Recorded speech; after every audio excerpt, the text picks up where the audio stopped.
Thank you very much. We'll be starting the meeting, calling this to order at exactly 6 p.m. on the 17th of July of 2025 the RM of Springfield. This is a planning meeting. I'm Mayor Patrick Therrien. All councillors are present. To my right in descending order is Deputy Mayor Fuel, Councillors Kaczynski, Miller, and Warren. We also have our CEO, Planning Director Dan Doucette, and Tanya from Planning as well. So at this point here, we'll go to approval of the agenda. That'll be item 3 on the agenda sheet. If I can get a mover and a seconder for that, please. Kaczynski and Fuel. Any additions or notes for the agenda? I see none. If I get a show of hands, those in support. It is so carried. Then we'll go to the adoption of the minutes. Again, a mover and a seconder for that. Therrien and Warren. Any questions with regards to this from council? I see none. If I can get a show of hands in support of the minutes for June 26th. That is unanimous and so carried. And then we'll get into the public hearing portion here. Before I get started, I'll have to read this as required by our law. Procedural public hearing matters will now be heard under the Planning Act. Council wishes to thank everybody for attending this evening. The public hearing process is as follows. Number 1, the public notice will be read out indicating the intent of the application.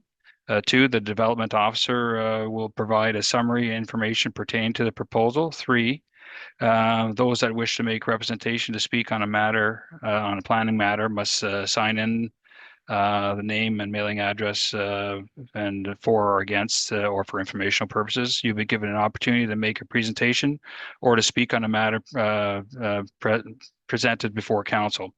You'll just have to do so by going up to the front there with the mic. Opportunity for presentations or to speak on the matter will be in the following order. First, the applicant will speak or make a presentation on the proposed application if he or she wishes to. They'll open it up for inquiries. That will give the opportunity to ask for clarification on what the planning matter proposed. Those in favor, and this will give those in favor an opportunity to speak. And last, there will be those in opposition. This will give those that are in opposition the opportunity to speak. When you begin speaking, when you come up to the podium there, please state your name and your address, and remind people at all times that you must direct your comments to myself and not to others there. Once everyone has had an opportunity to speak, council may close the public hearing on the matter, after which further input from the public will not be permitted for legal reasons. So it is important that if you wish to speak and be heard on a planning matter, now is the time to make representation. And again, once I close the meeting, the public hearing portion, no further discussions will be allowed.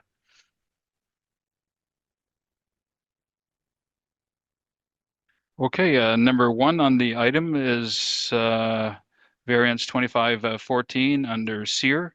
Can I get a mover and a seconder for that, please? Miller and Kaczynski. We have zoning variance 25-14. The proposal is to permit a front yard setback of 90 feet instead of the required 125 feet for the construction of an accessory building as per section 83.4.3, and an accessory building also to be located closer to a roadway than the front wall of the principal building as per section 25.06B. Construction of the accessory building within the AR Agricultural Restricted Zoning District. This is located at 66-142 Pineridge Road. The applicant would like to construct a 2,400 square foot accessory building on the property. He is requesting council's approval for the accessory building to be built or located in the front, but located to the north of the existing dwelling, having a reduced front yard setback. The proposed accessory building will be used for storage of personal vehicles and equipment. This shop is not for commercial use or any related business. The location was chosen to reduce the environmental impact to have to cut down any trees on the property. Based on the submissions provided and the site inspection conducted, I have no concerns with the placement of the accessory building within the front yard. If council were to consider this variation, I would offer the following two conditions. Number one, that the applicant obtain the required municipal permits. And number two, the use of the accessory building shall be limited to the keeping of personal goods, supplies, personal vehicles, unless an application is made to utilize the accessory building to accommodate for a home-based business. Thank you, Mayor Tarian. Thank you, Mr. Doucette. There would Michael Sear be in the audience or online? Mike, is there anything more you want to add to what Dan had mentioned there?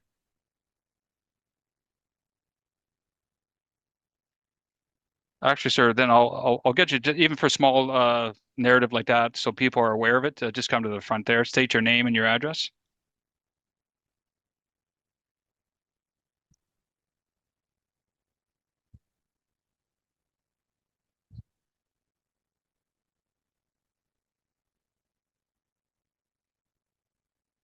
There's people on Zoom. Sorry.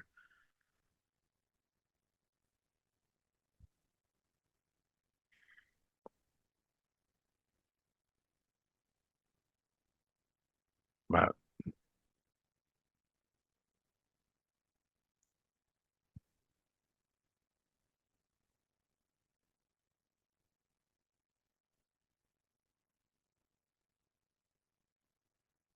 I got it there. Okay.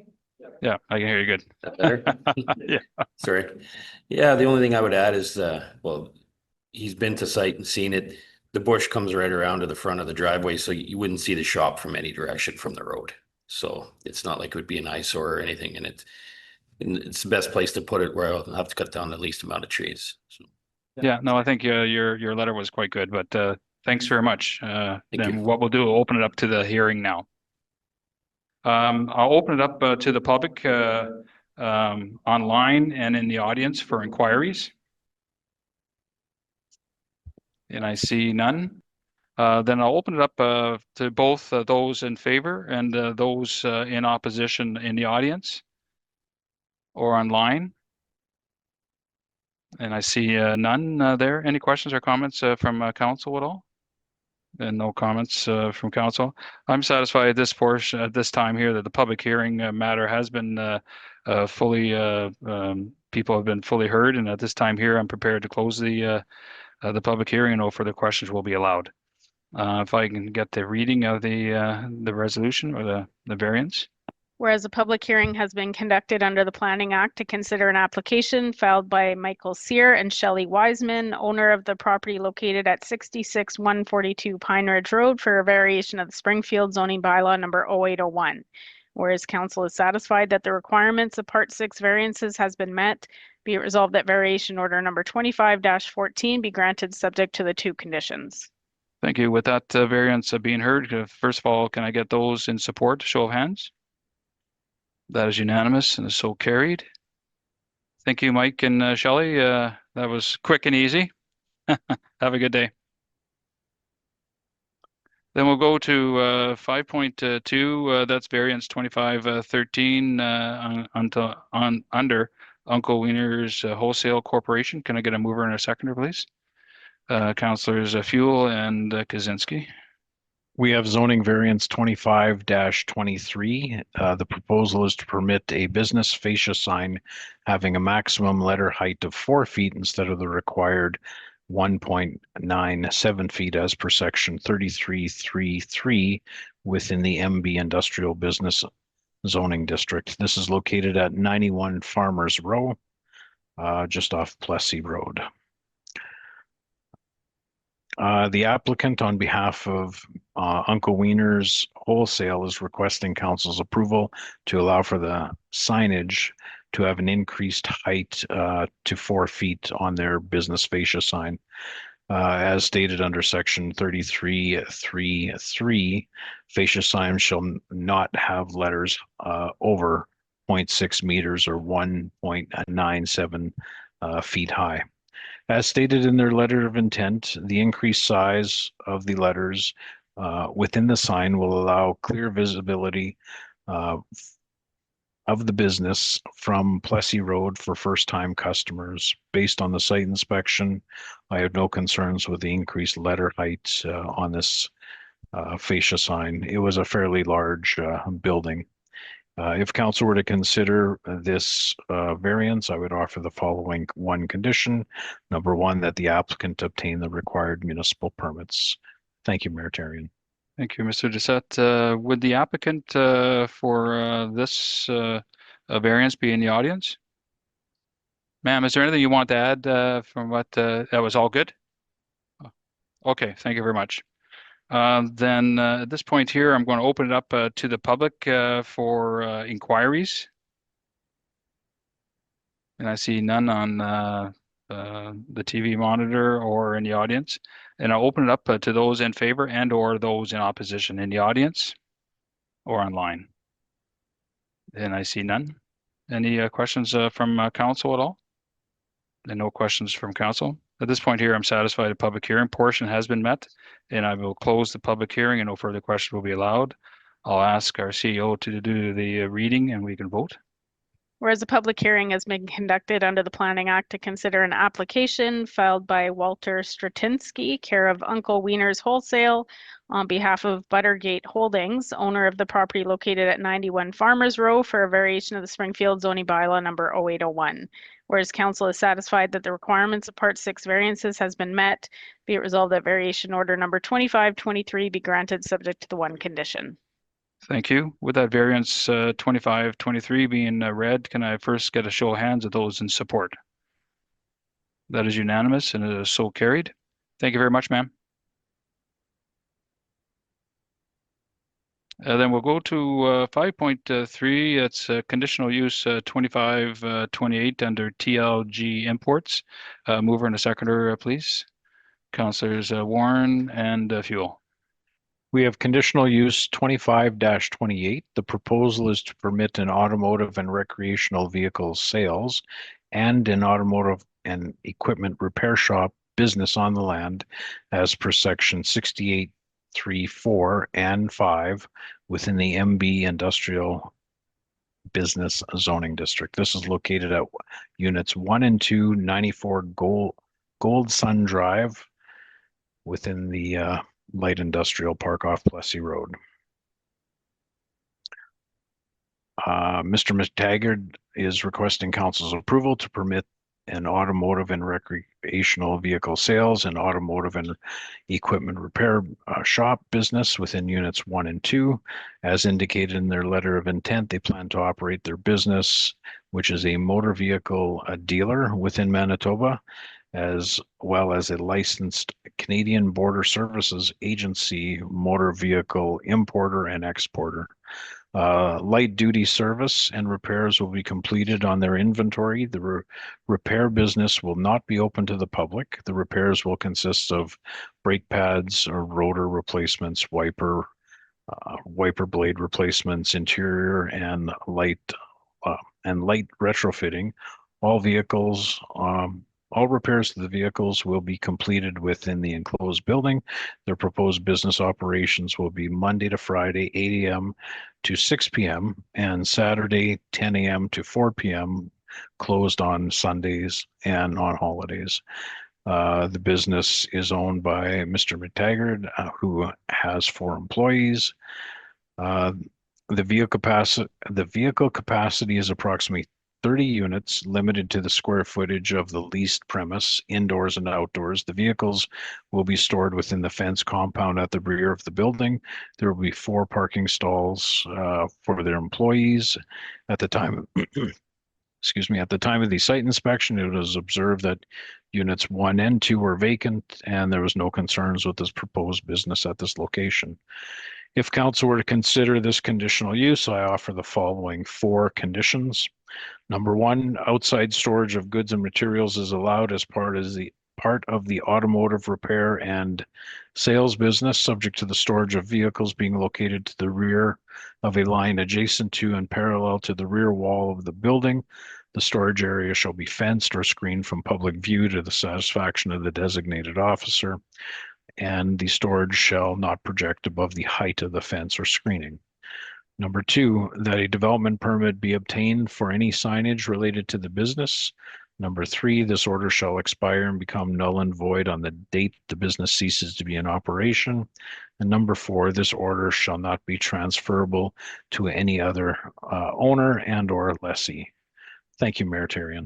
Thank you, Mr. Doucette. Would Jordan McTaggart be on online or in the audience? Hey, Jordan, anything more you want to add to what Dan had said? If you can just come up there.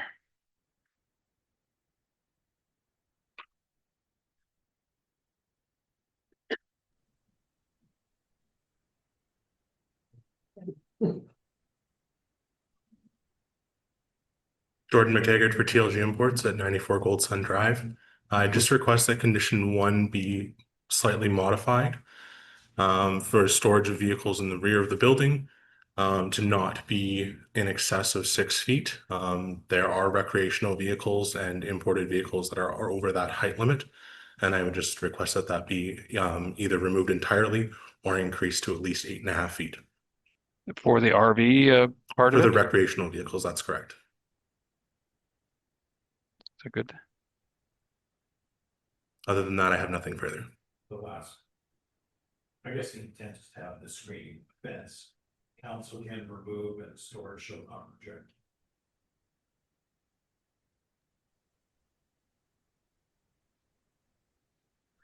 Council can consider taking a portion of that sentence out and the storage shall not project above the height of the fence or screening, if that makes Sounds good. sense.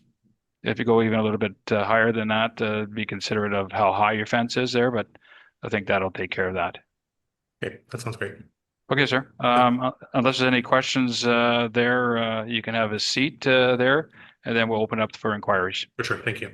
Thank you, sir. At this time here, I'll open it up for inquiries in the audience or online. And I see none.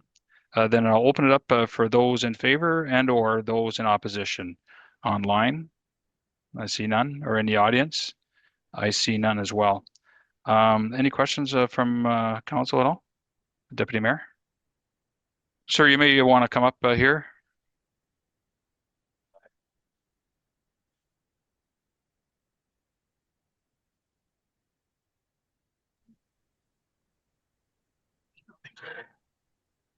Try that. There we go.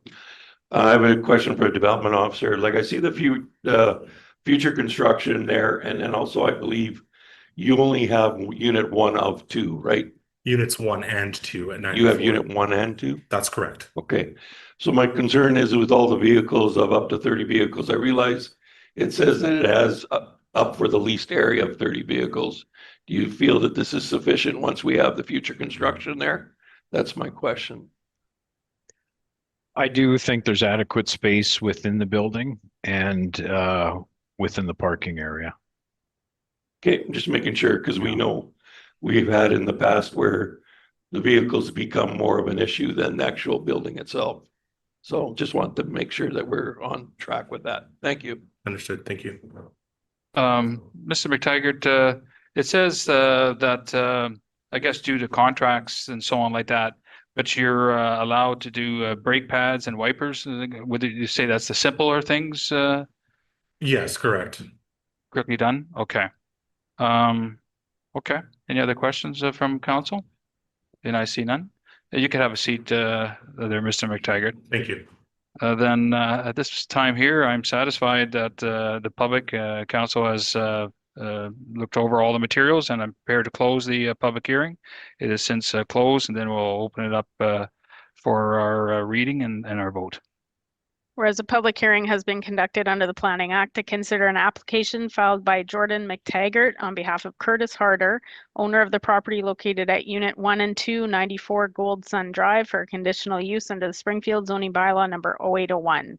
And whereas council is satisfied that the requirements of Part 7 conditional uses has been met, be it resolved that conditional use order number 25-28 be granted subject to the 4 conditions, with number 1 condition being amended to remove and the storage shall not project above the height of the fence or screening.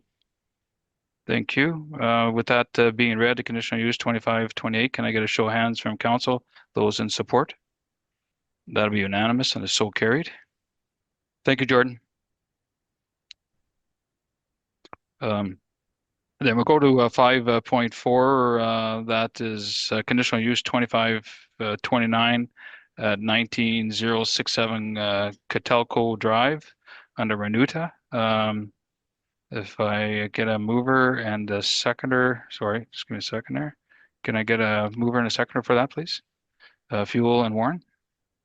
We have conditional use 25-29. The proposal is to permit a home industry, an automotive equipment repair shop, and an automotive and recreational vehicle sales business on the land as per section 6238 within the RR Rural Residential Zoning District. This is located at 19067 Kotelko Drive. Mr. Ranouta is requesting approval for the home industry to operate the automotive repair and the automotive sales business on the land. The applicant would like to operate the business within a proposed 2,400 square foot accessory building located to the northeast corner of the property as shown in the site plan provided. There currently is only one dwelling. There currently is only a dwelling and an attached garage on the property. The site plan indicates a second driveway leading to the proposed accessory building. Just to note for council that Kotelko is a provincial jurisdiction, so any driveway application would have to be, any additional driveways would have to be done through the province, not the municipality for that approach. Proposed hours of operation will be Mondays to Saturdays, 4 p.m. to 8 p.m. due to the applicant already having full-time employment during the day. The applicant is the sole employee. At the start of this proposed business, he would like to hire 2 additional people in the future, depending on the success of the building. The applicant expects to service 2 to 5 vehicles at a time with the possibility of future expansion of up to 5 to 10 vehicles. All work will be done inside the proposed accessory building with focus on oil changes, tire repair, suspensions, engine diagnostics and repair, electrical safeties, accessory parts, etc., as bumpers and mirrors. At the time of the inspection, there was no evidence of any automotive operations on the site. If council were to consider this conditional use, I offer the following 9 conditions. Number 1, the owner shall obtain the required municipal and provincial permits. Number 2, the accessory building for the related home industry shall be limited to a maximum floor area of 2,500 square feet.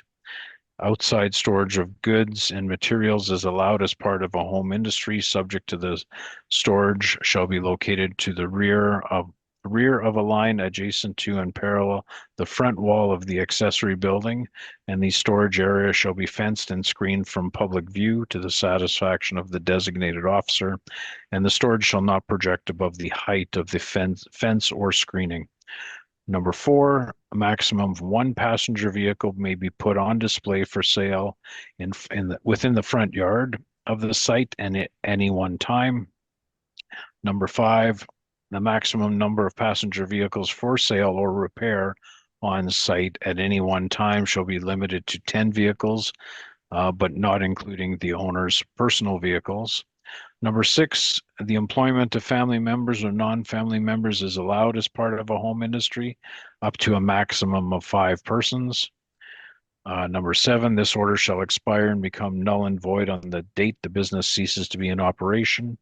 Number 8, this order shall not be transferable to any other owner and or lessee. Number 9, the owner shall obtain an annual municipal business license. Just for council's knowledge, we did receive 2 letters of objections, and they have been attached to council's agenda. Thank you, Mayor Tarian. Thank you very much. Harmeet Ranouta, sir, did you want to add anything to what Mr. Doucette had said? Okay. Then at this time here, I'm going to open it up to those in the audience for inquiries or online. Yes, Mr. Chair. Yes. In regards to home business, do we have a specific bylaw or a absolute legal definition of what is and is not a home business? I'll open it up to our CEO or Dan Doucette.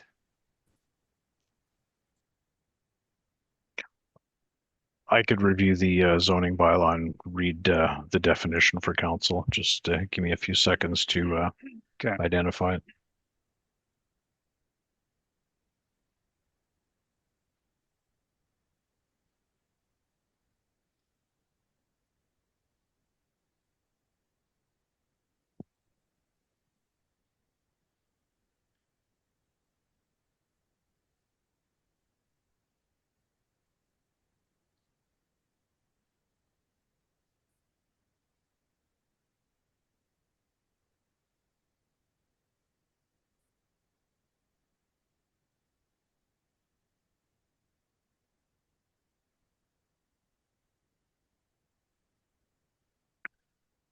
As per the zoning bylaw, in the definition section, home industry means an industry or profession carried out in a building accessory to the dwelling and is secondary use generally in keeping with the trade or calling of an occupant. That's the definition of the home industry. Thank you. Thank you. Any other inquiries?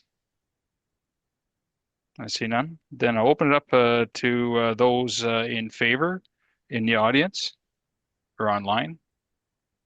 And I see none. Then I'll open it up for those in opposition again in the audience or online. And I see none as well. Council, any questions at all? Deputy Mayor? Yeah, I've spoken to a few residents. They called me in their concerns for this application, conditional use. Their concerns are, Mr. Ranouta, if you'd like to come up to the mic, please.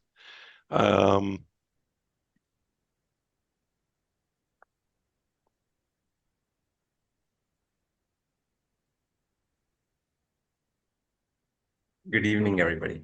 Good evening. Yeah. Their concerns are that you're going to make this small business turn into a big business. And I want to assure them that we're not in the business of having businesses all over rural residential or rural or even urban areas. It's more to keep them to the commercial areas, if you know what I mean. So what they'd like to see from the ones that, and you've seen the 2 objections. Yeah. There's one objection that doesn't want you to have it at all. There's one objection, which again is stated with what terms they'd like to see. The other 2 did not make a formal objections, but I did speak to them. They're your neighbors directly on Kotelko Road. What they'd like to see is you be more restricted to 5 vehicles, not 10 vehicles. Mm-hmm. What they'd like to see is you be restricted to 1 employee instead of 5 employees. Mm-hmm. And the reason being for this is exactly what I said. Their concern is that, this small business then becomes big business. And then their road gets affected, that there's more traffic on the road. So do you have any concerns with changing those 2 items? I have I just want to start it in a small, because I'm working as a CN, as a heavy duty mechanic. I'm doing it for part-time, right? Maybe 1 vehicle, right? 1 person I'm going to hire, right? I have no objection with that. But in future, if it grows, that's what I'm thinking, that's why I asked for 10. But my starting might be I'm working by myself. And maybe Yeah, not. well, what I'm hearing from the neighbors, they don't want you to grow. They want you to become a small business, but stay as a small business. So if you want to grow, then they're saying You can have your big business, Okay. but move on to the commercial area. Even one employee, and I'm okay with that. One employee and 5 vehicles, and Okay. I'm okay with that. And then the other concern they had was these commercial or the recreational vehicles. You know, again, they're bigger units, you know, again, there's, you know, if you, you know, if I guess if you had one, it's not as bad, but if all of a sudden you have 3 or 4 sitting there, it becomes a concern again also.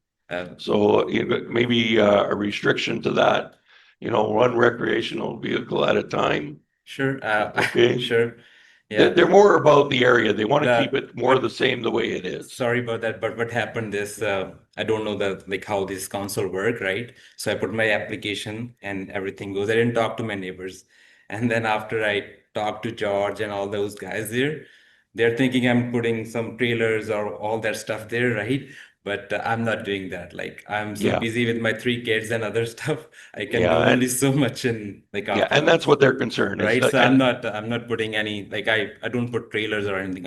I like to do like small cars, like simple jobs. Yeah. Yeah. And then on the others, and as you can see, one of them had made the comment about derelict vehicles too, you know? So if you're fixing vehicles is one thing, but now if you're storing derelict vehicles, that's not, No, I'm not storing vehicles. Yeah. That's for okay. if to be honest, like I did this because I like to fix the cars, and I can see there's so many shops around my place. The guys are doing it. If you go on a Google Maps or whatever, they're doing it. There's big shops around my place. I'm not complaining or anything, but I just want to do like proper so everybody knows, right, what I'm doing. I work for CNI, like safety is my first thing, right? Environment is my first thing.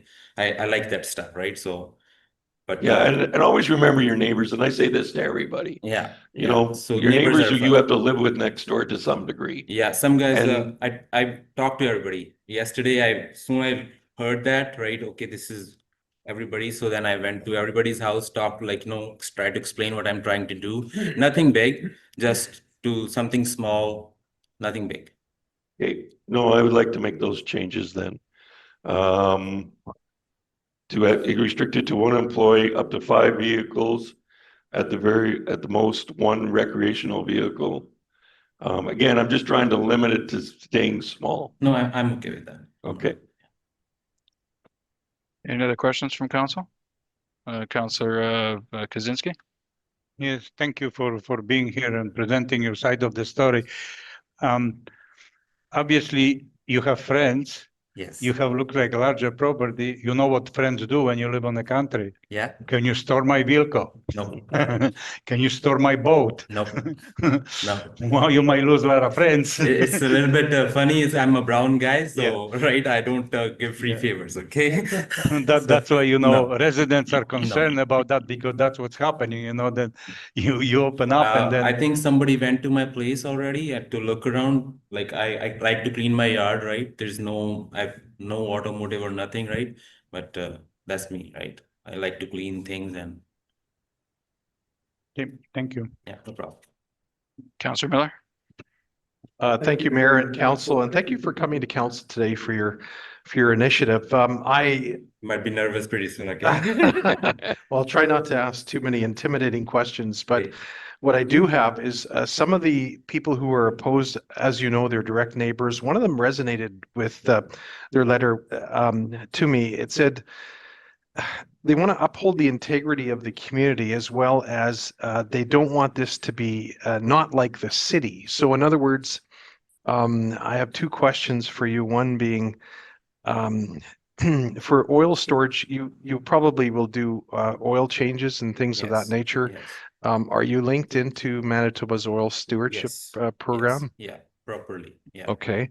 And Like I mentioned, like I work for CN, and Yes. we have everything properly, like oil, even for oil storage, we have another basket underneath if it spills. Okay. So we do the proper things, how to, like, coolant is separate, oil is separate, right? Antifreeze is like separate, everything, gas, used gas. They trained us like to do how to do that. very much so. You're going to be a very busy individual because you have a day job just like me and all the rest of it. But my question to you is, your service, I noted in your proposal, is that it's going to be from 4 o'clock till 8 o'clock. Yes. Now, in all do I dare say in a realistic world, a job sometimes you're not going to, I don't know. I don't want to make assumptions, but when the bell hits 8 o'clock, I'm not entirely convinced that individuals would stop the work. Like if you're in mid process of working on a unit, you might go till 8:30, 8:45, 9 o'clock. Some of the neighbors have young children and things like that. So I'm just concerned that, there'll be clanking and other things happening beyond a reasonable time. Often most businesses in our community end at, 6 o'clock or something like that. But if you go to even 8 o'clock could be a disturbance to individuals. Sure. I can adjust that if council want to adjust those hour to a little bit. I can do Saturday sometime whole day, or on weekdays I can go 4 to 6 or something. Like this is not my like permanent job or anything. I'm happy with my job. I'm just doing it for part-time for fun, right? Yeah. A little bit cash for sure, or business. But thing is, yeah, if somebody come after hours, I can say no. There is nothing holding me, to have to do that job or something. Except, of course, you and any other person wouldn't want to turn away business. My other question would be, is there no other opportunity for you to have rental space on Dugald Road? We see these shops often that rent out bays, right? Car bays and things like that. Is there no other opportunity for you to do this business off your premise, off your residential premise? To be honest, I want to start it, and like Mr. said, like if it grows, I might move it to the different place. Right. But I don't want to take a risk. Like I started and I don't have enough business. I invested, but that building, if I don't go, like my permit might cancel for business, but I can use that space for storage for my own tractor on own equipment. That's my plan. Of course. If it goes through, it goes through. If it don't go, I have a shed where I can store my stuff, and that's my plan is. Wonderful. Thank you for your. Thank you. Any other questions? Sir, I just got a few quick questions there. Where your shop is there, it's going to be out in the open. Would you be able to put a bunch of trees down there that would kind of, not that it's an eyesore or anything like that, but a lot of trees down there just kind of makes nice area, it makes it more greener? I already put a couple of like Christmas trees are already growing there on each side. The back neighbor that having 3 kids, I already talked to them after they got the letter, after I see the letter. They're way far from me and they have no bushes. Like there's all bushes between like, I think 250 or 300 feet bushes. I can't see their house and other side, but I still can grow more trees if you guys want me to. Yeah. Sure. It's not that it's going to be ordered or anything like that. I'm just thinking that it'd be nice if trees we are get good for, outside for sure. Adding more trees, it doesn't hurt. I have I saw that. Too. Yeah. I just thought more trees the better there, but so you're asking where my shop is behind the thing, or yeah, wherever it can be seen from your neighbors there, whatever you work with your neighbors there, just like Deputy Mayor was saying, it's always good to meet with your mayors. Yeah, sure. Your people around you there. And then if you bring up trees, then I'm sure they'll be more than happy to agree to that. Sure. But that's just open to you. It's not, we're going to put it in writing. No, I'm here just, I was a little bit nervous. I'm okay if you, like guys, I agree with whatever you guys. Sure. Okay. What about a septic field? Have you got a washroom in there, and does it require a septic field? I'm thinking I'm gonna go through like on their planning department. I'm trying to do like a septic tank just for one washroom or whatever. Right. So they can clean it there if you guys allow me. Otherwise, yeah. Okay. That's up to, I didn't went through that far for planning yet, but then my plan is like, if you guys agree, I can put small tank there and I get empty every time. Okay. I don't want to disturb my home septic tank and field with this thing. Just want to keep it separate. And that even makes sense. like I said, if the business don't grow or don't run right, I have a shed there that's for storage and I'm gonna stop. Okay. It does. And what about we already addressed the oil storage, I believe, right? Fire inspection, is that part of it at all? Just because it's a home industry, we'll do a building inspection okay. complete when the new structure gets placed. If there's washroom facilities, we'll also do plumbing inspections.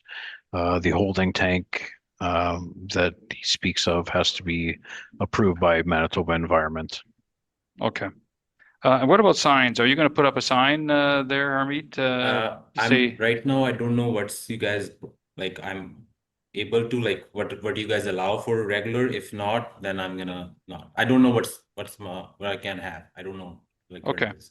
Yeah, that's something you can discuss Yeah, with like, I don't know Dan what, later on. Is there like minimum I can put something, or no? Is there something? There's regulations for that Okay. there. I think the last one before you had a sign that they wanted to get higher, Okay. bigger, and so on like that. Okay. But we do want to keep this more of a rural thing there. So the idea, I would think, is not to have a sign there, but what you're allowed is what you're allowed. So that's Okay. something you can discuss with Sure. in the future Sure. there. But I got no further questions. Anybody else? Okay, thank you very much. You're Thank doing you very very well, much. by the way. You're not nervous at all. Thank you. Any other questions then? I don't see any. Then at this point here, I'm prepared to close the public hearing portion and have the conditional use read. I just need to clarify one point. What was the one recreational vehicle pertaining to, for sale or repair or both? Oh, both, like one in total at all times.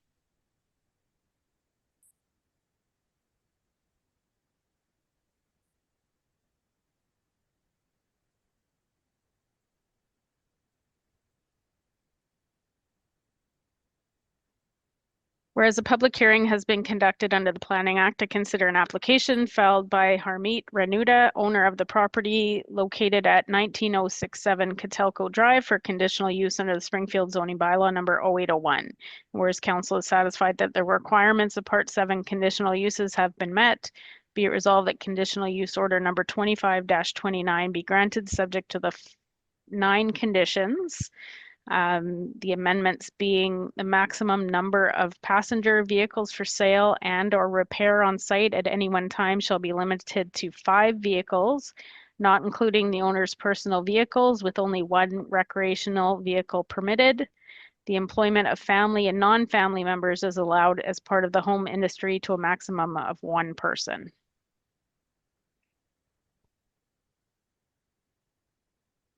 Go ahead, Dan. I'm going to say for council's clarity, are we looking at a total of 5 vehicles, including the recreational vehicle, or 5 plus the recreational vehicle? Just for clarity, 5 thought- total. Okay. Yeah. You had a question, sir? If you can come up to the mic there.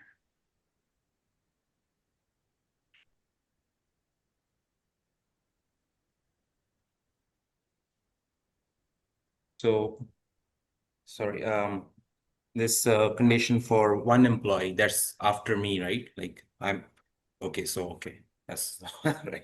Okay, that's good. 1, okay, that's good. You plus your wife.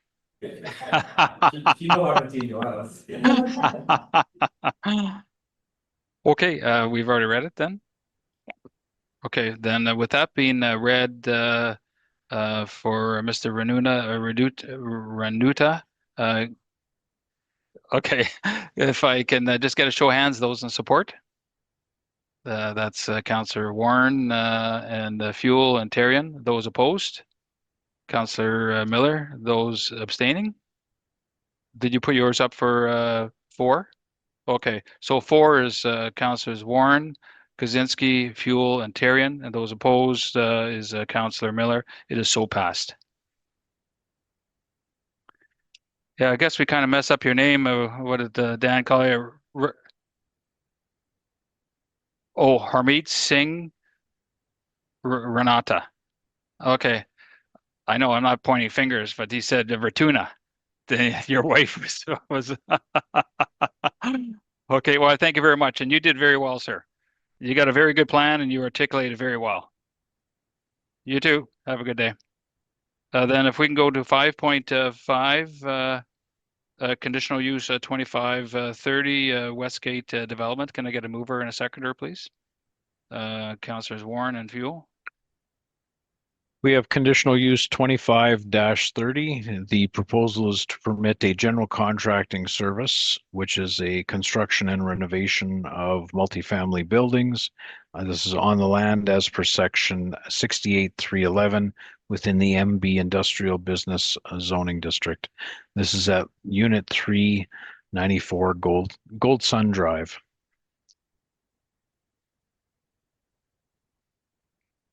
Mr. Below, on care of Westgate Developments on behalf of Mr. Harder, is requesting council's approval to allow for the general contracting service business on the property. Westgate Developments constructs new multifamily buildings. They also purchase older multifamily buildings, then renovate them into suites. Part of their business model is to convert vacant Winnipeg downtown buildings from office space into residential suites as well. This property will be their prime location for their business operations. The building will be used for office space, storage of building materials and equipment, which will be kept within the rear yard and the warehouse. There will be no construction work being done on the property. Proposed hours of operation will be Monday to Friday, 8 a.m. to 4 p.m. They plan to employ 4 to 5 staff members. Employee parking will be in the front of Unit 3. At the time of the inspection, Unit 3 was vacant. I have no concerns with this proposed business at this location. If council were to consider this application, I would offer the following 4 conditions. Number 1, the outside storage of equipment and materials shall be allowed as part of the general contracting business, subject to the storage of the equipment, materials shall be located to the rear of a line adjacent to and parallel to the rear wall of the building. The storage area shall be fenced and screened from public view to the satisfaction of the designated officer, and the storage shall not project above the height of the fence and or screening. Number 2, that a development permit be obtained for any signage related to the business. Number 3, this order shall expire and become null and void on the date the business ceases to be in operation. And number 4, this order shall not be transferable to any other owner and or lessee. Thank you, Mayor Therrien. Thank you, Mr. Doucette. There, would the applicant, Justin Beaulieu, be in the audience or online? I don't see any there. Then I'll open it up for the inquiries in the audience or online. Then I see nobody is their hands up. Then I'll open it up for those in favor and or those in opposition in the audience or online. See nobody's hands are up. Any questions at all from council at all? No questions. Then I'm satisfied the public hearing portion has been met. This time here, I'm prepared to close the public hearing portion, and no further questions are allowed. We'll have the reading. Whereas a public hearing has been conducted under the Planning Act to consider an application filed by Westgate Developments Limited on behalf of Framework Holdings Limited, owner of the property located at Unit 394 Gold Sun Drive for conditional use under the Springfield zoning bylaw number 0801. And whereas council is satisfied that the requirements of Part 7 conditional uses has been met, be it resolved that conditional use order number 25-30 be granted subject to the 4 conditions. With a conditional use 2530 being read there, can I get a show of hands first of those in support? That is unanimous and is so carried. Then we'll go to 5.6, conditional use 2531 under Petrasko. Can I get a mover and a seconder, please? Miller and Councilors Miller and Warren. We have conditional use 25-31. The proposal is to permit a home industry being pallet racking business and related signage on the land as per section 83-316 within the AR Agricultural Restricted Zoning District. This is located at 67040 Pineridge Road in the southeast quarter of 12-12-4. Ms. Sherry Petrasko and Mr. John Petrasko are requesting council's approval for the home industry, being the purchasing and sales of used pallet racking and accessories on the land. As stated within their letter of intent, they buy and sell used pallet racking. They promote pallet racking for agricultural use, such as gardening, garden fencing, greenhouse storage, water storage, as well as the placement of growing their vegetables. Some of the pallet racking is also sold to the general public for their storage needs. Most of the products are stored in greenhouses. Large pallet racking is stored neatly outdoors. Their hours of operation are 9 a.m. to 6 p.m. Monday, 9 a.m. to 6 p.m. Monday to Friday. Weekend hours may vary depending on the weather and delays in delivery. During one of my preliminary inspections, it was observed that there was a highway tractor and trailer trying to enter the property, to Mr. Petrasko's property with a bit of difficulty. At the time of the inspection, it was observed that the business was currently in operation at the site. Most of the materials are stored outside, used pallet racking. Many of the photos taken of the materials on Mr. Petrasko's site showed examples of how the pallet racking was used for agricultural purposes. Mr. Petrasko mentioned that the existing accessory buildings located on the site were used for the storage of his personal belongings. There was water totes that have been placed and stacked within the front yard to act as a visual barrier from Pineridge Road. I had asked Mr. Petrasko how many and what type of vehicles attended the site for pickups and deliveries. He was unable to provide me with any details on the number of vehicles or size of vehicles attending the site. Our office did receive 2 formal objections at the time of the report it was written. If council were to consider this conditional use, I would offer the following 5 conditions. Number 1, that the accessory building for the related home industry shall be limited to a maximum floor area of 2,500 square feet. Number 2, outside storage of goods and materials is allowed as part of the home industry, subject to the storage of materials be fenced or screened from public view to the satisfaction of the designated officer, and the storage shall not project above the height of the fence or screening. Number 3, that this order shall expire and become null and void on the date the business ceases to be in operation. Number 4, this order shall not be transferable to any other owner and or lessee. And number 5, the owner shall obtain an annual municipal business license. Thank you, Mayor Therrien. Thank you very much, Mr. Doucette. Would Sherry Petrasko, the applicant, be in the audience or online? Is there anything else you want to add, Sherry, to what Dan Doucette had mentioned? I'll have to get you to come up to there.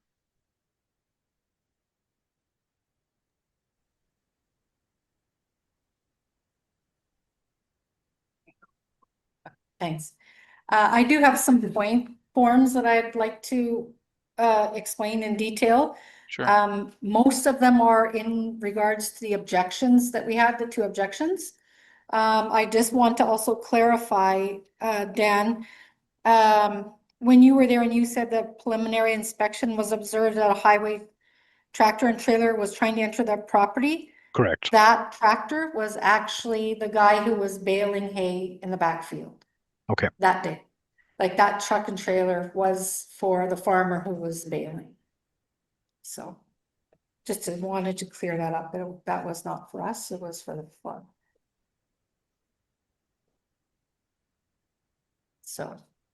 So I don't know, did you want me to go through all my Sure. points, even though they're in regards to the objections? This is your time to go ahead.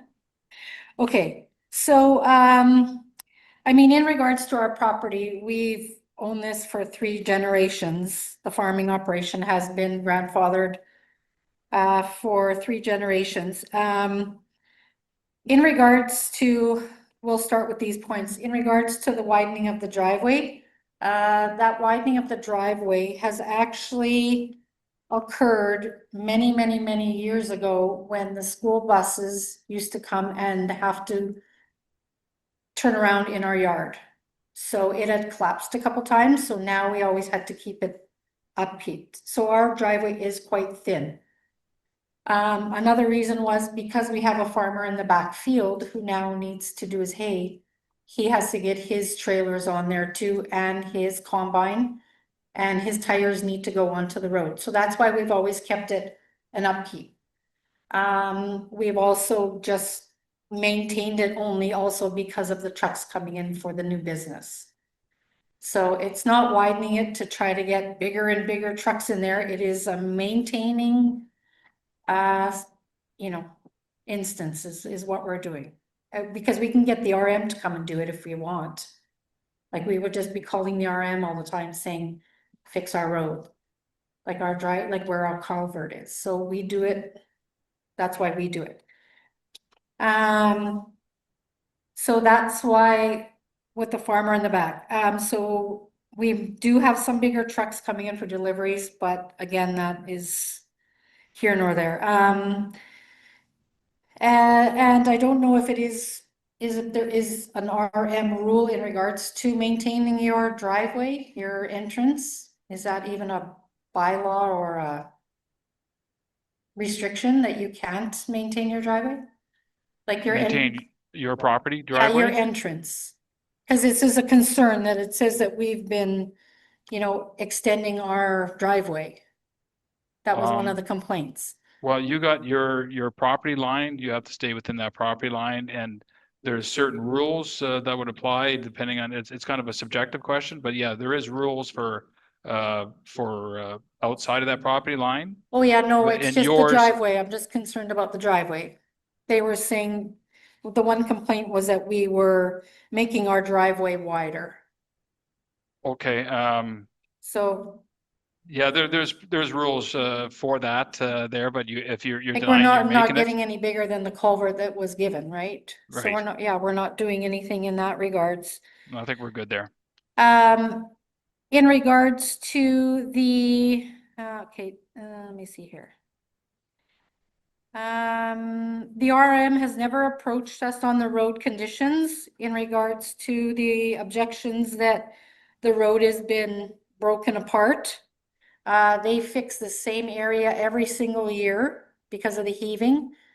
And our trucks only come up to our driveway, and the holes that they've shown for pictures are farther. So we never even go that way. Farther to the north. Correct, yeah. And Valley Fiber has been going down there with their trucks, and they have actually been making a mess on the road. And so they've been doing that for a couple of years, digging with their machinery. And also, when they took those loads down our driveway or down our road, north of the driveway with Chabot, they did probably how many loads that year? 200 loads that year. They were using Pineridge Road. I actually had to call them twice to tell the drivers to slow down. They were going down so fast. So they did a lot, they did damage down the Pineridge Road too. It wasn't just us, not saying that we may have contributed a bit, but we didn't. It was just not. So I'm just relating to all the problems that the complaints that we've gotten here. So nowhere does it show you the destruction of it. We also have a complaint here in the noise nuisance. I mean, I've lived here for 10 years in that house, and the noise has never bothered anybody. I have asked neighbors, and they have all said no, they don't hear us, especially during 9 to 5. Most people are at work. And if you can hear the gravel pits in the back at 6 a.m. with their beeping on reverse, you'll know that's louder than what you can hear from us. So that is, you know, one of the things. Also the one neighbor had said that their kids are in the yard when they've seen trucks come in. Again, I've never seen the kids in the front yard. So, and he had stated that this has been going on since 2014.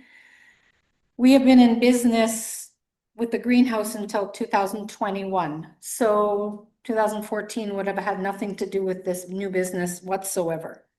We've only been with the pellet racking business for 2 years and just recently with the full business. So, We did have the complaint in regards to the permit. We did get a permit for the truck to use in the spring for the restrictions. Unfortunately, that semi could not come because due to the weather inclements, he could not come. So he came a different day than what the permit was given. So that was unfortunate.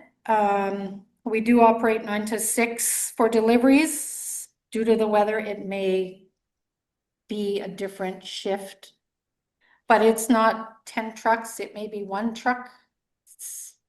We never have more than a few trucks in any given time at a day. It's okay. We have another concern. It's actually a really bad concern. We're speaking with the RCMP and legal action in regards to the drone aerial photos that were given to you, the RM. That's against our Privacy Act, and no one was ever asked to take photos of that. There is nephews and nieces in there, and they could have been taking photos of them sunbathing. I don't know, but it's upset everybody in the yard of all of our family. So we are taking action on that. So we would like to know how we can get those photos confiscated. So whoever gave you those, we'd like to those taken. Are you talking the photos that are in our package there? Yes. Okay. Of the drone photos. Taken, the photos taken from the drone? Yes. Okay. Photos from the drone. Yeah. Photos from the complaint from the neighbor. Okay, but then you want to address that during an objection part of it there, but on the record, you can, if you say it was from the neighbor? Yes. Well, Okay. I don't know how you guys got those photos. I don't know, that's a question. If it's gone to the RCMP there? No, I mean, that's the way we are considering going because it's a Privacy Act. And I get you guys took photos from the road, which is acceptable in all ways, but no drones. Okay. And we already know it's against the law. She Okay. has investigated it. Okay. I'm sorry, no, just have a seat there, ma'am. Yeah. I'm sorry, what was your first name again? Jenna. She Jenna. owns JT Pet Racking. She is the owner. Right. Okay. Then, so what you're saying with regards to the aerial thing there, we can deal with that later on. Yes, But I that's- just, yeah, you're just on- you're on pointing note. forms here that this is what we're restating in these complaints. Okay. The letter states that we have been delivering steel in regards its pellet racking. Steel is a lot heavier in weight. It's steel, it's pellet racking. They weigh less than the steel beams. Our yard is clean and organized at all times. Many people have come in and seen how organized our yard is. There is no mess and stuff. It's very organized.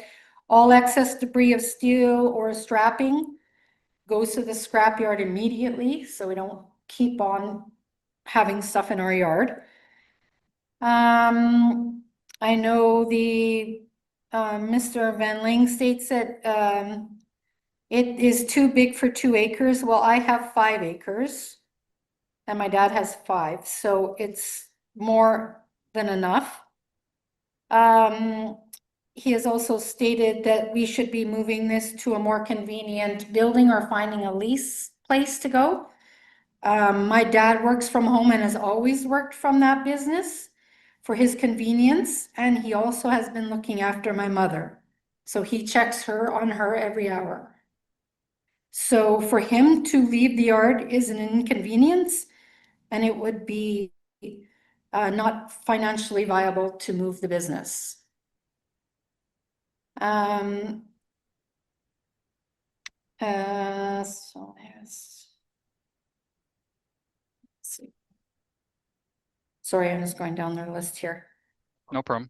And our other neighbor, Mr. Vertek, is also saying that we've been running the business for 5 years, but it's only been 2. Our deliveries may sometimes come from BC, which is where the permits are required. And sometimes the weather is the inclination, so that's why we have to get the permits. Some of the loads that leave our place go up north, and this is where all the problems began with our permits. Those trucks had to go to Thompson and had to go and meet the winter roads, so we were in time restraint. That's why it was, we seen a few more than we were supposed to have trucks there, but so we would just like to work with the RM in regards to getting our permits, and when we need to have the trucks there, get the permit. We're trying to make a living and understand that these rules and regulations, which we are prepared to adhere. And I think that's all. Okay. I'll save questions to the very end there. Jenna, is there something that you want to add there for inquiries? You still have a chance to come up for in favor at the end. Yeah, I mean, pretty much the only thing. Just I say your wanted- name, Jenna. Jenna Sellen, 67042 Pineridge Road. The only thing I wanted to add was like the confusion with the whole drone thing. It was in the complaint from the neighbor, so it wasn't you guys directly in the aerial shot of that. It was just, there was a bunch of photos attached in the complaint that they had taken of our property. We've seen it, and then it was also above. So my dad actually has to have his license for like driving his drone for his business. So he's informed me that like that's not allowed. It's private property and whatnot. So I just wanted to clear the air with that. Okay. And just for the record here, I dropped by your Petrasko was there. I met Jenna and John there just to get a scope of the area. I've been there many times over the years when there was a nursery and so on. So as long as we're full transparency here. And sorry, Jenna, I didn't realize you were the owner there, and Yeah. probably old man to an old man. I just shook his hand and shook your hand No, later, no, just no, thinking it's you're all an good. employee there. So I didn't want to profile, but I apologize if I all you're good. probably there saying, well, why is he talking to John when he could be Oh, talking no. to me? But He's the businesswoman. okay, well, any other questions or any questions from council with regards to this? Councillor Miller? Thank you, Mayor. Thank you, Council, and thank you for coming to Council tonight. I also did a site tour of your property, and I was quite impressed at how immaculate it was. Like, I've been to a lot of properties, and there's, as you can well imagine, disorganization and confusion, and Yeah. I think you could find a bolt on that property. It's so clean and all the rest of it. But as you know, this is a bit different than a couple of previous applications. For instance, the auto sales, they're coming into into a residential property now.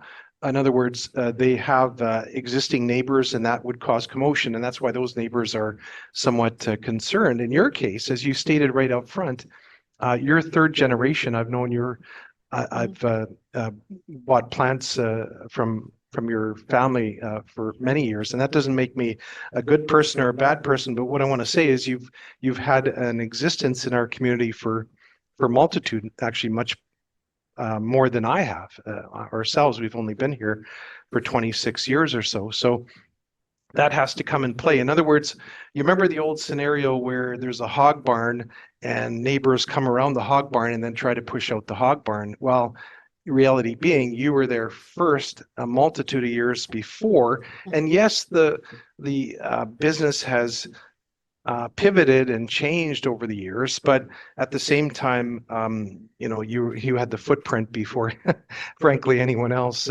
in the area. So I have a couple of questions. One being, have you had a chance to meet with your direct neighbors, the ones perhaps that have the major concerns over the years or over the shorter period of time, I guess it is? Yeah, no, we haven't. There's always been kind of issues with them. Okay. So, And that's fine. What I'm trying to see is if there's some sort of bridge where, of course, it's always nice to have good neighbors, right? That's what a community is all about. And sometimes it's it's for reasons that can't be resolved. But one of the one of the issues being here, is there any way you could, well, first off, how many trucks would you say would come to your premise a day or a week, these larger trucks? Well, we did count this week just because we knew this was coming up, and you counted 13 with like just our yard vehicles. alone. So this would be, yes, this would be vehicles in general. Like we have a lot of family that lives on our land, so the traffic coming in and out is not necessarily from the business itself. We just have a lot of vehicles coming in and out. And that's absolutely fine. I guess what I'm asking is these larger delivery trucks from BC or Yes. wherever. So yeah, we had a delivery from Vancouver, and like she kind of cleared up, I want to say it was it 3 or 4 trucks? And then also I guess that stuff going out as well. So You know more than I would say probably 10 trucks tops that we've had. Oh, And not- it's not, semis, you're saying? yes, semis. Yeah, so semis, what I'm trying to get at is per week or per day? Like, No, okay, not per week. I would say per year. Oh, per wow, year. that makes a Yes. huge difference. No, like we probably don't even have a semi coming in every week. Oh, okay, well, No. that adds huge evidence Yes. and impact to it. The other concern is looking at your property from the road, from Pineridge Road West, I do notice those water totes. And of course, you've put them in a straight and articulate type of a way, but you can still see them from the road. And I'm not saying that that's wrong or right, but I know one of the concerns from the neighbors was it looks like an industrial type of a setting. Now, again, I know you were the first to have the footprint there and you're entitled to probably more than maybe others, but is there any way that could be shadowed a bit in terms of either a row of bushes or trees going forward? Because I suspect this isn't just a fly by night. You're not going to have this business for the next week. In your case, you're much younger than me, so hopefully you'll be hugely successful and be there for many years, right? And continue the generations. But Well, so we how, can definitely put in trees if you give us 10 years to let them grow. yeah, but there's some I mean, like willows and others, you know. we can do, that- I mean, honestly, whatever the RM recommends us to do, Mhm. we're going to comply. And I don't think it would be a massive expense. I mean, there's many individuals that do the willows or the other Yeah. trees that grow really quick If you within give us a couple extra free ones at the free place, then we Well, could do maybe- it. Come to me and I'll give you like maybe 2 or 3. Yeah, see? Yeah. And just on like the water totes, it wasn't like a permanent thing. It was just more so people were we were hearing things that it looks like a mess from the outside. So that's better than whatever they're seeing. So that's just what we put It was until a we quick had this, until we had this meeting. So. And I wouldn't want to go as far as to put a fence. I know some people put fences or even what we've seen is semi-trailer track, you know, to Yeah. block it. And that actually looks worse Yeah. than a row of shrubs or something to the Yeah, effect. we'll have to figure it out only because my garden is in that area, so we have to get a vehicle there. Ah, yes. So we have looked at putting trees there Yeah. and willows And from so the I'm back. trying to mitigate the concern from the residents. As you know, I'm the counselor for the area, so I want to make sure that you can operate, but at the same time, the residents aren't going to be really concerned that there's, again, it's not a messy stockpile of stuff that you have, but they probably are still thinking that it's a business and they don't want to see it, right? Mhm. They want it to be Mhm. a residential, even though that, again, you were the first on foot, but You really, I mean, you don't see it until you drive past our driveway to Yeah, the it's creek just and that then one see it. area in It's the the one back there. area. one of the complainants or neighbors suggested that there was a fair bit of clanking. Now, obviously, when you unload or load metal, you're going to have that. But are you doing that excessively in terms of like, No. 5 in and No, 10:30 at No. they night? don't even get up and the guys, No. 9 o'clock they start and they may start at 8 if they have to. Sure. So you can be resilient or you can be respectful, I guess, to the neighbors. You're not going to. 100%. And that's why we put the time frame in the Yeah. letter of intent or whatever, just to make it clear, like we're not starting early hours and For we're not sure. going till 10 PM at night either. It's just- Absolutely. And it's not all day long. When a truck comes, then it gets unloaded and that is it. It'll be quiet the whole rest of the day. And like any neighborhood or community, you have to have a bit of give and take. I mean, you might not like the dog that the neighbor has that barks at, 2 a.m. I mean, we've heard stories like that too, right? So there's a bit of give But and the take. RM was doing loads in the back of their field there at 6 a.m. with that backing up beep, beep, beep. You had to have had complaints off that. Well, I'm sure there probably was. And the mayor would That know. went on for quite a while. The mayor would know when he was on his former career that you have the oddest complaint. And so that's what I say, though. There's got to be a bit of give and take. And Yes, so and whatever recommendations the RM is going to do, we are going to comply. 100%. So for the development officer, is it possible then that we would put in a condition that they have to put in, again, it doesn't need to be an excessively expensive row of bushes or trees are taking too long, but there's reasonable, what we would call barrier, and that it could be conducive to, I mean, my goodness, if you guys can't grow trees and shrubs, no one's going to be able to. So I know that for a fact. So you would, I mean, I don't know that we'd be on a condition of what type of tree and shrub, but at least something that would enhance or block We the. can work with that. Yeah. Okay. Well, that's what I would suggest. I mean, Instead of one of the conditions that I talked about of fencing, maybe we could work with the applicant that they could provide a landscaping plan. Martin and I and Mark Pryden can Like look we at know the hillsides options and for stuff. I mean, plantings. we can. Yeah. yeah. And again, you would be in the best boat to make that work and be successful. So In that one area, is that what we're restricting? I think it's to? where the totes are, right? Where it's the back. exposed to the roadway. Yep, 100%.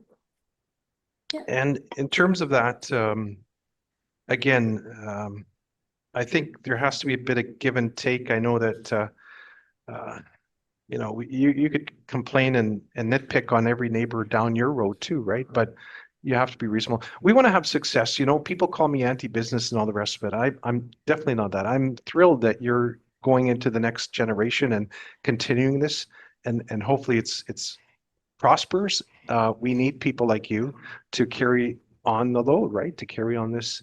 And if you grow big and bad, so to speak, then you probably will want a different property at some particular point. But yeah, but I want to be encouraging to you. So I hope we can move forward. We'll hear those who are in opposition too, but at the same time, thank you. Thanks. Thank you. Councillor Kaczynski? Oh, sorry. Thank you. Thank you for your presentation. You must be very good neighbor that you for 3 generations run the business there and nobody complained. I don't know, I'm just on the council for 2.5 years, but I know maybe you ask CAO, maybe she knows if somebody complained over the years. So secondly, I want to say that semis, I guess you don't have speeding problem there because it's restriction to 60 kilometers and they're probably going 30 kilometers an hour there in that area. Yes. And your business, it depends, like you said, you're buying, the racking from somebody, the business fall down or something like this. So you have to search for it. So, once you have opportunity, so you buy, so you bring that material to your property. Yeah, the only opportunities is that we are buying a big load and it's coming from out of province. It's coming. If it's leaving with a semi, it means that it's probably going up north and they don't have much time. Last year was the winter road. That's why that permit came and it went all mixed up because their weather was bad and it didn't come on the day I got the permit. That was why the complaint was on that. Yeah, and I viewed and I talked with Jander, so I went to the property and everything is done nice and neatly. And, if you're loading them again, then maybe probably you strap them so you're taking big load and everything. So, maybe once you put one load to another load, so, you just seconds that create noise, but. One driver wasn't able to turn on because he was too scared. He just started driving truck. So he didn't want to turn on and get stuck or know how to turn around. So that's why he said, no, I want to stay here. Okay. And he suggested taking it off the loader himself. Okay, so you help somebody that wasn't confident enough to do it. Yeah, He does also have like the weights of everything that comes on a semi if we needed to know that. Okay, thank you very much. Thank you. We may have questions at the Okay, end there. yeah. What I'll do now is I'll open it up for those in favor. Unless there's more you want to add, Jenna or Sherry, for that, then I'll open it up for those in opposition online. I see none in the audience. Bill? Yeah. Oh, wait. I'm Bill Victoric, and we live across the street from 67043 is our address. Okay, she made a couple points there that I'm gonna try to address. She said that there are, first of all, 5 acres. They are not 5 acres, the 3.69. That part where she's working on and doing her work was converted in 2013. That property was split. So we're not complaining about her doing farming. We're not complaining about, we're complaining with the noise and things. I stand by what I said. I took those pictures and that's what I did, okay? I think they explained them themselves. There was a picture from Dan in 2020. And if you look at what it looks like right now, it's 3 times the amount, okay? So even with them running this business in our new thing of, let's say, 5-acre lots, they're way below it. Wouldn't even be accepted now. The other thing, again, so she talked about grandfathering, that's out the window because the whole property was split. No. We're just let them talk and then you can come up. I can answer. I have a piece of paper here that tells what it was. Okay. Well, it's not a court of law, but keep on Yeah, going there, Bill. okay. So we don't like the noise.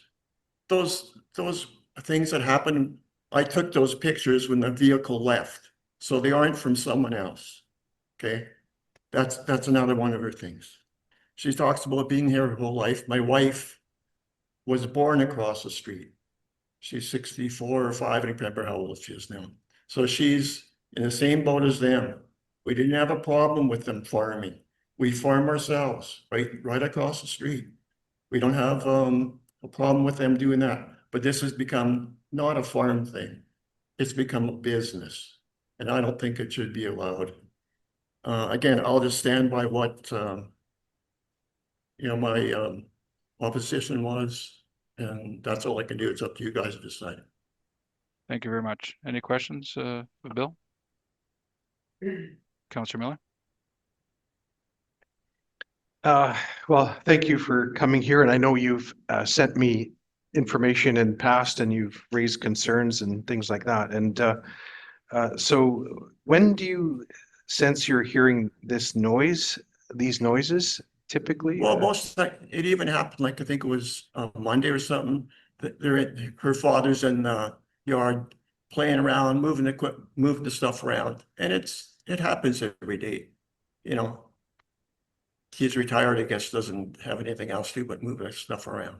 Yeah. So again, we're trying to build consensus and have a community that can work with each other. I know there's probably irritants and I don't want to raise the issues, but you may have done stuff that perhaps other neighbors don't like too. Like what I'm trying to say is that I know there's got to be a bit of a leeway and if we is the sight lines too, I think one of the people in opposition said the sight lines from Pineridge Road.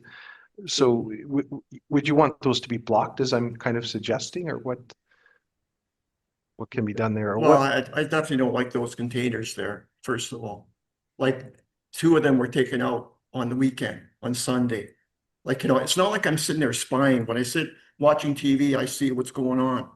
Hear the stuff going on. So it's not like I'm trying to blame everything on them, but there's things that happen. I took pictures of them. That's all I can do. Okay.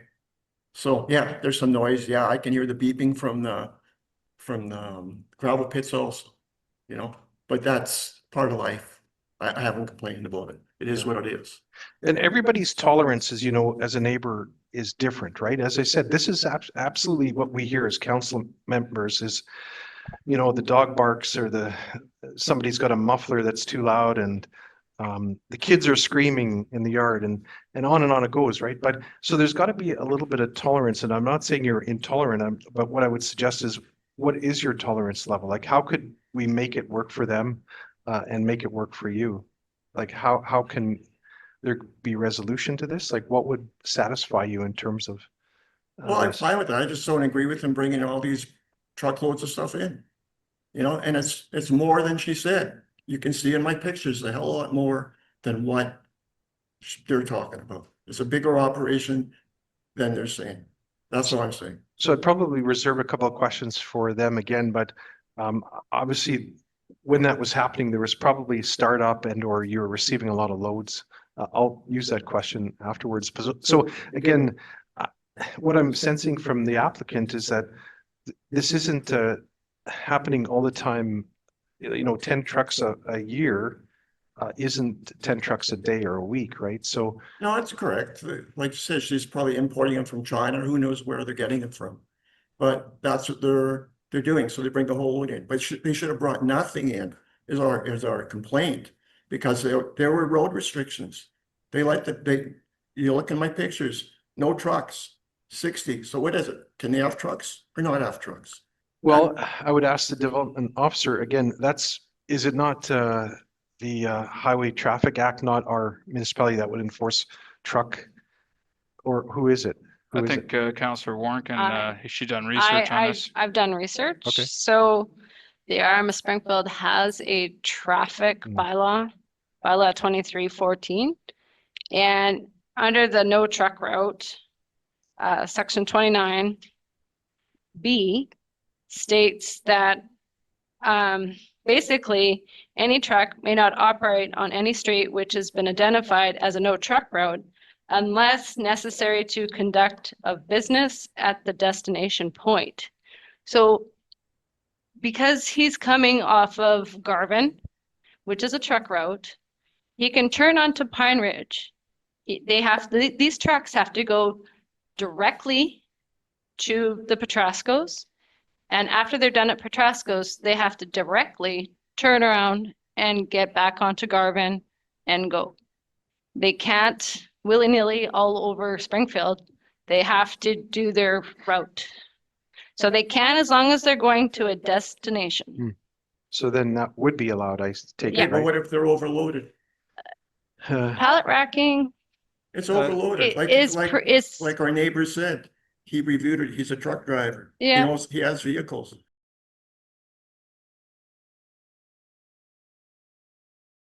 Okay. Okay, so as a person that gets not semis, because I won't allow them, because my yard is smaller, getting a 5-ton truck delivered to my home, when these semis come, they have to have some kind of a weight written on there, because those trucks have to be weighed before they leave their spot. So any DOT, any enforcement can stop them, and they have to produce those papers, and they cannot be overweight. Or they'll have to unload exactly where they are. Well, they can go up highway up So 213 or whatever it's called there and turn left. And a DOT can pull them over wherever they want. Yeah. On Okay. any road. Well, whatever. I'm just going to say, Yeah. I sent a lot of letters. I bugged all you guys about all this stuff. I don't agree with it, but you guys make the decision, and I'm fine with that. And if I could just add to that, Bill, that racking there, it may look by volume really heavy, but it's not. It's very light. I'm going to throw it out there. I got a poor memory, 28 kilos for a large 14-foot there, but I'll get Sherry or Jenna to clarify that. So by volume, it's not very heavy at all. It's just, it makes more sense to have it on a semi. I'm not a business guy. To then have it on 1/2 tons or 3/4 tons there and bringing it in there. And again, I'll leave that to Sherry and Jenna. Yeah, I understand So that. it's not the weight part that's really got me too excited there. I just want to address that with the commentary. Yeah, that's fine. Unless there's any other questions there, I'll go to Deputy Mayor. we'll get to you, Dan. Dan first, and then Daniel next. Go ahead, Want me to Glenn. sit down? I have I have a question for Bill, actually. Yeah, okay. Like Councillor Miller is trying to come together with a compromise, and I totally agree with that. I was looking back at their report. They say they operate 9 to 6 on Monday to Friday. On the weekends, it sounds like it's very vague. Would you be open to them only doing business Monday to Friday to leave peace on the weekend so you can have the weekend and there's no trucks going in and out on the weekend, but they can operate Monday to Friday? Yeah, that's much better. Like I said, I'm sitting on my front yard. We're 300 feet away from this thing. You know, it does drive us crazy. And maybe I am crazy, but that's what I'm saying. Yeah, I agree with the compromise. I think, again, we got to do our best for what's in the best interest of the RM again, so. Again, we have nothing against them doing their farming, doing whatever, but this is, to me, extreme on a 3.69 acre lot, okay? And that's what we're frustrated about. Yeah, we're trying to mitigate that and seeing if it, we govern and then administration will bring it to us. So this is what we're doing. Councilors Miller and Fuel are, got a really good handle of trying to mitigating it. So let's proceed further on here. Dan Doucette, you had a comment there? Tonight, there's talks about issuing permits for having access during spring road restrictions. It wasn't permits, it was permission. Permission was granted by a director of public works. He assessed the day, he assessed the road conditions to allow permission to be granted for any truck travel on these non-truck routes. That happens frequently, even with construction sites. So I just want to clarify that it was permission and not permits by our public works director. Sounds good. Daniel? You can have a seat there, Bill. We're probably going to ask other questions there, but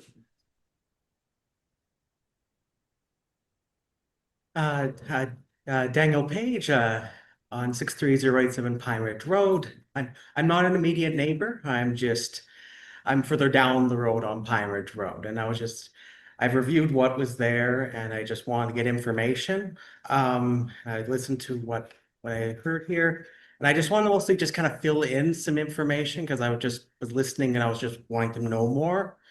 So I know one major concern, and I resonate quite a bit with this because I operate at home and I'm very sensitive to noise because I do a lot of stuff with audio equipment. So I can understand why someone may have concerns around noise.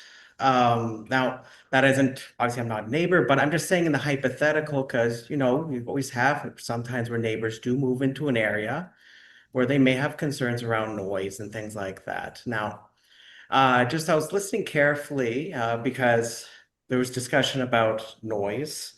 And I was listening, there was mentioned by the applicant, I'm not speaking like an opposer or approval or anything. I just want to know where it was said, well, a lot of the people are away like 9 to 5. And it seemed to be it just came off more as a deflection. And I want to understand if there actually is a noise issue.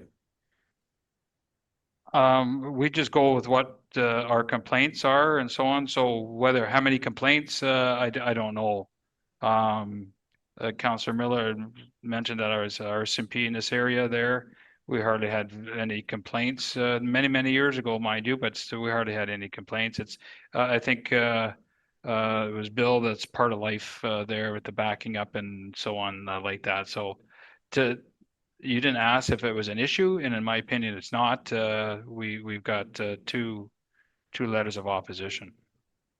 Yeah, no, and second question, just as an inquiry, because I've been familiar with the area, and obviously it's been business there for years, and I just want to know if there's any kind of nature to this home industry that changes it substantially from, say, the greenhouse type of business that was been operating typically, because I've heard things that suggest maybe it may not be the case, and I just wanted to understand how that might affect the area. My understanding and my observation there, this is farm greenhouse related there. even though they haven't got the soil and all that stuff there, they have a demonstration area in the back. John and Sherry or Jenna showed me that area there. So I guess now what I understand there is that they're putting it on these large racks, better utilization of space there. So they're putting it up higher where you could utilize 5 different rows or 2, 3, or whatever it might be. So that's my understanding is the farming and or the nurseries and these two can address that is going up. You know, it's like a skyscraper. It's instead of it just on the floor, now they're making different layers. And I saw that, I hate to say it, in hydroponics operations, illegal operations there, but that's how they had layers and so on like that. And I had somebody's going to start ratting on me there that I'm talking about hydroponics. This is nothing to do with hydroponics. This is just a nursery secondary operation. Well, thank you. No, I just wanted to help, just get to kind of throw some information, bounce around a little bit. And well, thank you very much. So help them kind of mediate this situation. Thank you. Thank you very much, Daniel. Then did you want to rebuttal somehow there, Jenna and Sherry? I have one. And I'll have some questions there as well. Okay, well, firstly, all I wanted Just to say. state your name there, Oh, Jenna. sorry, Jenna Sellen, 67042 Pineridge Road. Firstly, just what I wanted to say is, my grandpa is not retired and he's not wasting his time. He's actually taking time out of his day to show me like the ropes of something. For as long as I've been around, I've seen him work hard and he's a hard worker. So to say that is a little bit disrespectful. And wouldn't it be the same thing if you're sitting there watching him work at 80 years old? It's the same thing, and I find that very disrespectful and I don't appreciate it. And I just wanted to clear that up, that he's a very hard worker, and that's why we're taking the proper steps and are here today, because we just want to do everything right. And I have no problem with like fixing whatever needs to be fixed. We just kind of want to get on the same page, I guess. Well, I apologize for that comment. You took it that way. Thank you. Thank you, Bill. Thank you, Bill. And the other one is like you were comparing the weight of the trucks and all that. On that full load that he had that was on the road, it was 5,000 pounds total that was on there. That's the weight, which they had 80 beams on. The only reason why they use semis like that is because of the length. Yeah. You can't get 14 footers or 18 footers in any vehicle or any trailer. That's why that is required. So we Okay. just wanted to verify that. And oh shoot, what were we just talking about? Okay. My property, the footprint of our property has not changed one bit. Where the greenhouses were taken, we had 12 greenhouses. Those were taken away, and we are in the exact same footprint as where those greenhouses were. We did not expand onto anywhere. Where the racking is exactly where the greenhouses were, where they were taken away. So we have not changed our footprint in our property one Okay. 1 foot. Sorry, Sherry. I guess there's a bit of a dispute on the size of all this, Dan. If you're able to clarify that. I have the paperwork to show it. When they subdivided, we made 20 grand sell to go for most of it. Yeah. It's 3.6 Show. acres, not a big deal. Which our greenhouse was always on 3 We're point. not complaining, so it's 5 acres. Oh, well, Okay. I mean, I give or take 5. My parents have 5. I have the piece of it. It's the corner of it. But our greenhouse and this business has not expanded in any way. We have not changed the footprint. Okay, I don't think this is at best a minor thing Yeah, there, so but just to if you clarify wanted it to know there. that, but we didn't expand our property. Okay, so nothing's changed, and I'm sure there's an explanation for this, Bill. I just don't find that it's at that point where it requires much more than that. Any other questions from council? I have a few there. The winter roads there, are you supplying greenhouses up north? I'm just curious more than anything else. Or are they using that for Just for their racking. What else would they be using for them for? The Okay, guys but that brought the property. it's for industrial and greenhouses. Yes, like whatever, yeah, Thompson was, but I know one truck had to be rushed up there due to the winter roads. I guess they might have been going past the Thompson. I Okay. don't know. It's just, it's their restrictions that we were worried about getting the truck out of here and up north. Yeah, I understand. Yeah. How many people are employed there? Myself, and myself. No, yeah, and I guess, Three. yeah, John Petrasko and So you're employing your grandpa then?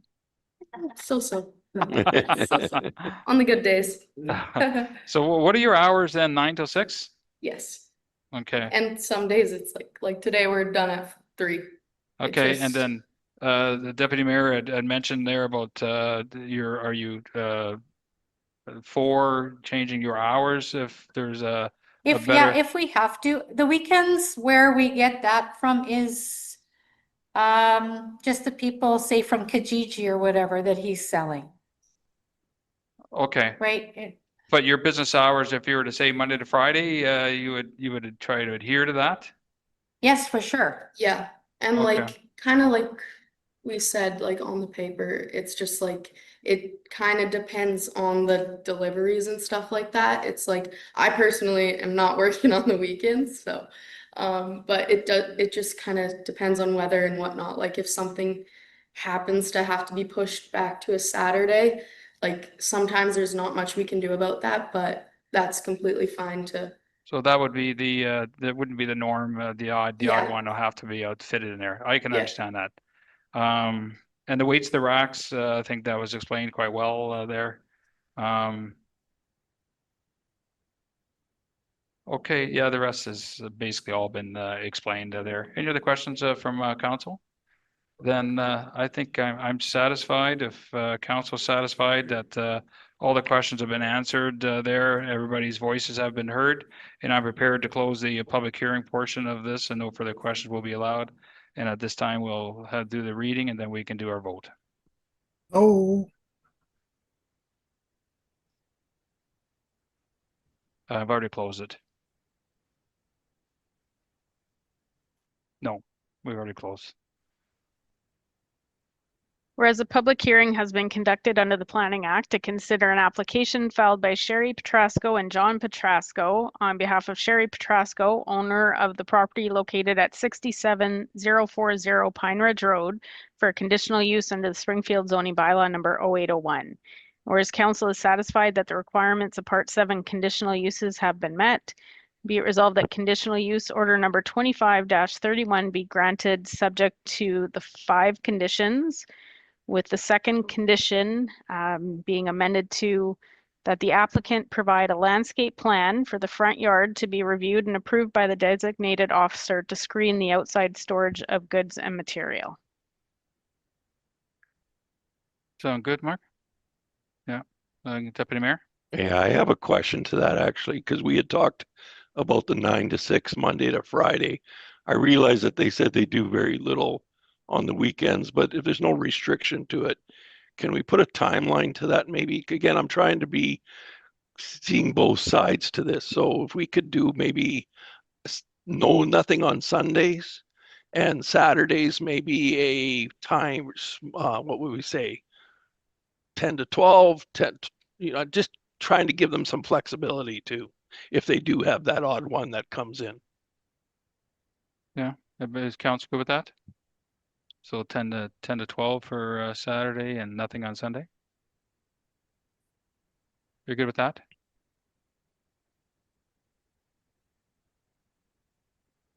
Thank you. 10 to 2,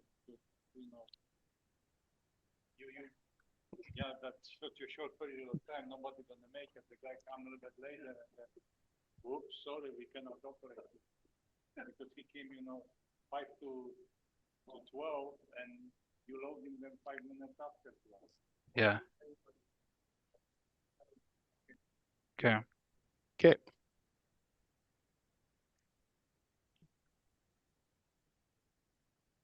Okay.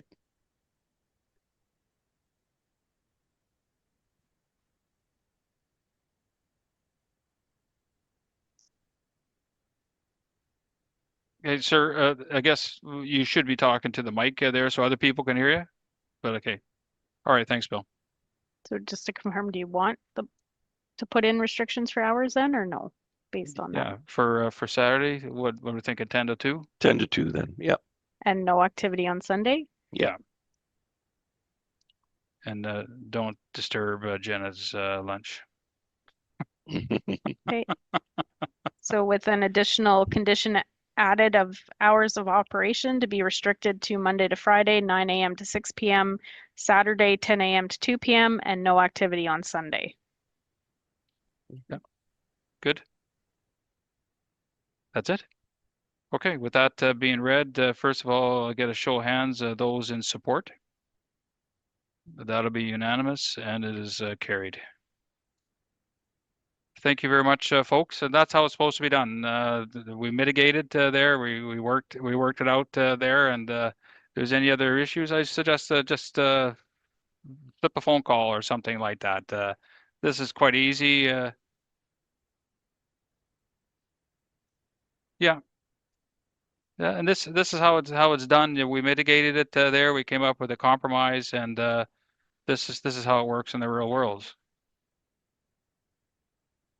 Well, we're not even going to break it down to the weeds like that. There. And also, it's requiring that the Grant Sellen play for my beer league hockey team.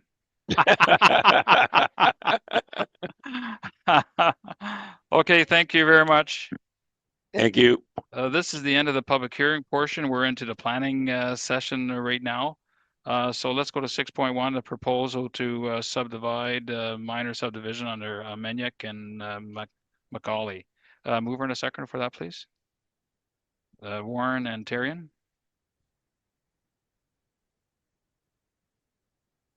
Thank you, Bill. Thank you.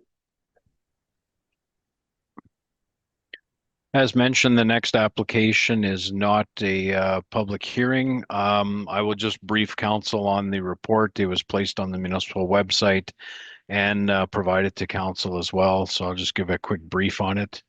The intent of subdivision 4189257828 is to subdivide the existing 46.15 acres and to create two rural residential lots. Required zoning and current zoning both fall under the AR, Agricultural Restricted Zoning District, and the development plan is the rural and agricultural area. The land is primarily wooded and treed that has frontage off PR 206 and is directly across from Birdshill Park. The applicant intends to subdivide the oversized rural residential properties into two. Proposed lot 1, being the northern, is presently vacant of buildings and structures, while the proposed lot 2, the southern lot, has existing dwelling, a detached garage, shed, a holding tank, and a private well. Proposed lot 1 to the north will be serviced by a septic field, private well. Both lots will be using the existing driveway. There's an easement plan 43539 with access to PR 206. Manitoba infrastructure within their internal submission to Beausejour planning would not allow a new driveway access off Provincial Road 206. I will not get into all the comments by the different agencies. I will just review the options for council. Council may deny the application. Council may defer the application. Council may approve the subdivision without conditions, or council may approve the subdivision with conditions. And if council were to approve, I have 3 conditions I would recommend. Number 1, the payment of the requisite fees as set out by the current municipal fee bylaw. Number 2, that a variance order be obtained as necessary to ensure compliance with the zoning bylaw. And number 3, that the municipality require a digital copy of the subdivision, if approved, georeferenced, and in AutoCAD Civil 3D 2010 or more recent format. Thank you, Mayor. Thank you. I see Connor MacAulay is on the line. Is Daniel Omeniuk there as well? Connor, you got anything else you want to add?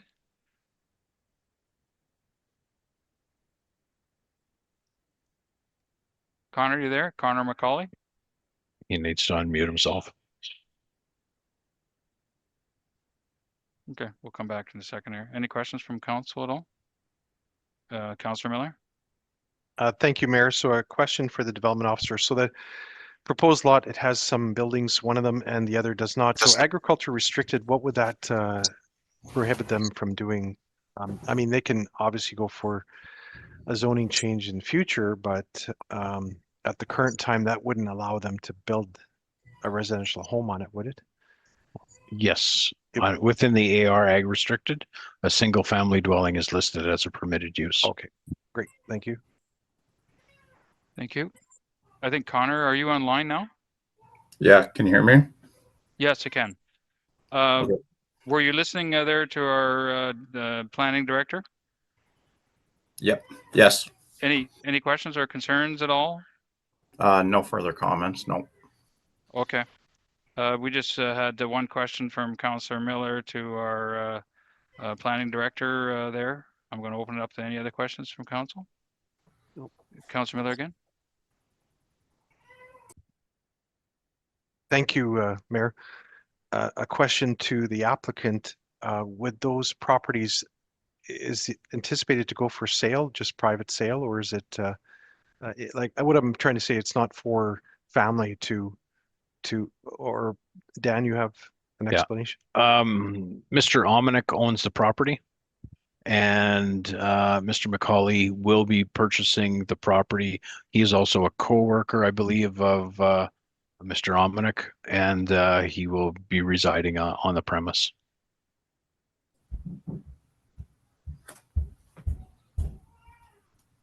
Any other questions from council? Okay, then I think everything's satisfied. It's not a public hearing, but if we can get the subdivision read and we can vote.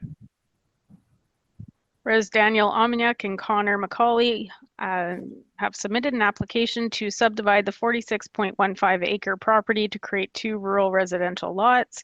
Be it resolved that application for subdivision number 4189-25-7828 be approved subject to the 3 conditions.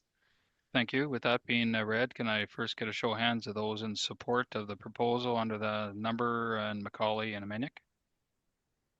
That'll be unanimous and is so carried. Thank you very much, Connor. Thank you. Then we'll go to 6.2, request a caveat removal under beer. We have requested a... Oh, sorry, can I get a mover in a second for that? Sorry. Warren and Fuel. Our office has received a written submission for the request for a discharge of the caveat. Mr. and Mrs. Beer, owner of the property, which is legally described under certificate of title number 22-20891-1 within the northeast quarter of 12-10-6 are requesting council's authorization for a full discharge of the registered caveat. The agreement was relating to a family subdivision dating back to 1989. This was the primary residence of Lori's parents, Mr. and Mrs. Koski. The dwelling has been on the property for a period of 34 years.